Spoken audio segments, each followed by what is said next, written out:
आप देख रहे हैं STS न्यूज। बीएमसी चुनाव उद्धव लड़ेंगे अकेले, एकनाथ शिंदे महायुति के साथ मिलकर करेंगे मुकाबला, कर दिया बड़ा ऐलान। अगले साल होने वाले बीएमसी चुनाव के लिए शिवसेना ने बड़ी घोषणा की है। शिवसेना ने घोषणा की है कि वो महायुति के साथ मिलकर बीएमसी चुनाव लड़ेगी। ये घोषणा उप मुख्यमंत्री एकनाथ शिंदे ने खुद की है। शिंदे ने पूर्व बीएमसी पार्षदों, पार्टी विधायकों, सांसदों और कार्यकर्ताओं के साथ बैठक के बाद ये घोषणा की। उन्होंने कहा कि मुंबई को देश का पावर हाउस बनाना है, इसके लिए महायुति को बीएमसी पर नियंत्रण करना होगा, जैसे राज्य और केंद्र में है। शिंदे ने कहा कि बीएमसी चुनाव सभी 227 वार्डों में महायुति के रूप में लड़ा जाएगा। भाजपा, शिवसेना और एनसीपी महायुति गठबंधन का हिस्सा है। शिंदे की यह टिप्पणी महत्वपूर्ण है क्योंकि उनके मुख्य प्रतिद्वंदी शिवसेना यूबीटी, जो विपक्षी एमवीए का हिस्सा है, ने संकेत दिया कि वे बीएमसी चुनाव अकेले लड़ सकती है। शिंदे ने कहा कि उनके नेतृत्व वाली महायुति सरकार ने मुंबई के विकास के लिए कई कदम उठाए हैं। उन्होंने सड़कों को गड्ढों से मुक्त बनाने, गहरी सफाई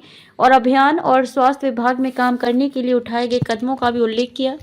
महायुति सरकार द्वारा अपने पहले कार्यकाल 30 जून 2022 4 दिसंबर 2024 में किए गए कार्यों का असर राज्य विधानसभा चुनावों में दिखा।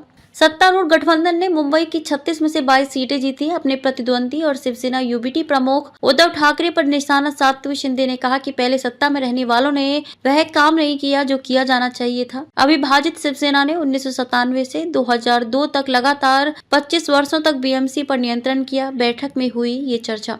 इससे पहले बैठक में शिंदे के नेतृत्व वाली शिवसेना के नवनिर्वाचित विधायकों ने पार्टी को मजबूत करने पर अपने विचार रखे। शिवसेना सत्तारूढ़ महायुति गठबंधन का दूसरा सबसे बड़ा घटक है। एक शिवसेना विधायक ने कहा कि विधायकों ने जोर दिया कि पार्टी को बूथ स्तर पर काम करना चाहिए। मुंबई में संगठन को मजबूत करने के प्रयास किए जाने चाहिए। हर नागरिक वार्ड में सदस्यता अभियान चलाने पर भी जोर दिया गया।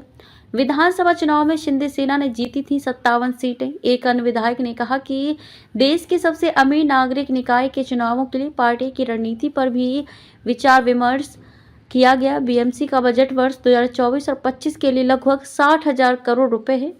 पार्टी नेताओं ने महसूस किया कि नवंबर के विधानसभा चुनावों में शिवसेना द्वारा प्राप्त गति को बीएमसी चुनावों तक ले जाना चाहिए। पार्टी ने विधानसभा चुनावों में 57 सीटें जीती।